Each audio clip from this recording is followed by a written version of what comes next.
বহুল আলোচিত ১০ ট্রাক অস্ত্র মামলায় খালাস পেয়েছেন সাবেক স্বরাষ্ট্র প্রতিমন্ত্রী লুৎফুজ্জামান বাবর সহ ৭ জন।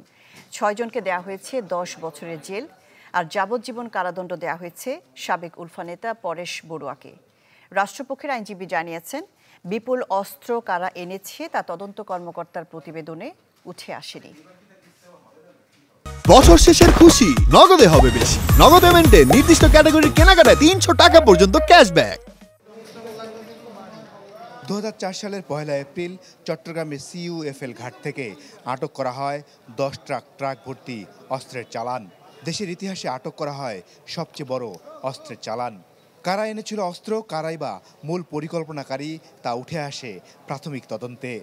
পরে অধিকতর তদন্তে জড়ানো হয় বাবর সহ রাজনৈতিক নেতাদের। এ মামলায় বিচারিক আদালত সব আসামিকে মৃত্যুদণ্ড দেন। এরপরে মামলার আসামিরা হাইকোর্টে এলে ৬ নভেম্বর এর শুনানি শুরু হয়।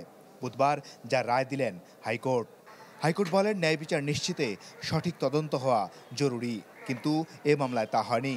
এরপর হাইকোর্ট লুৎফুজ্জামান বাবর সহ ৭ জনকে খালাস ও ১০ বছর জেল দেয়া হয় ৬ জনকে। আর বিচ্ছিন্নতাবাদী সংগঠন উলফার নেতা পরেশ বড়ুয়াকে দেয়া হয় যাবজ্জীবন কারাদণ্ড।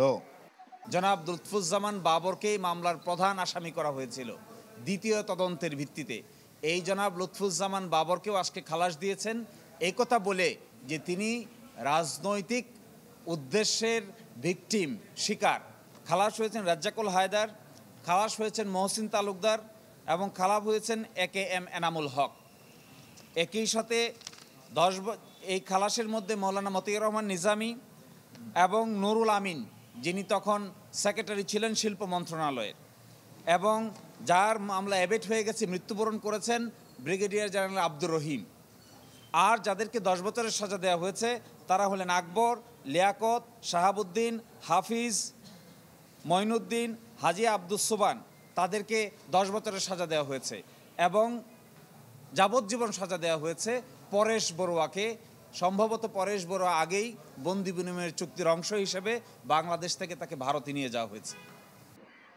রাষ্ট্রপক্ষের আইনজীবীরা বলেন, বিপুল পরিমাণ অস্ত্র কারা আনে তা তদন্ত কর্মকর্তার প্রতিবেদনে উঠে আসেনি।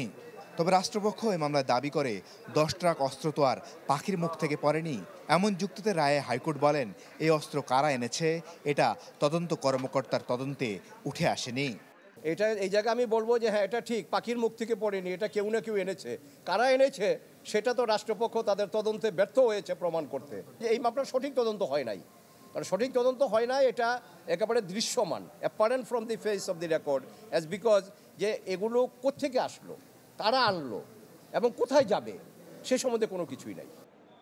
এ মামলার বিচার চলাকালীন জামাত নেতা মতিউর রহমান নিজামী ও গোয়েন্দা কর্মকর্তা আব্দুর রহিম মারা যান।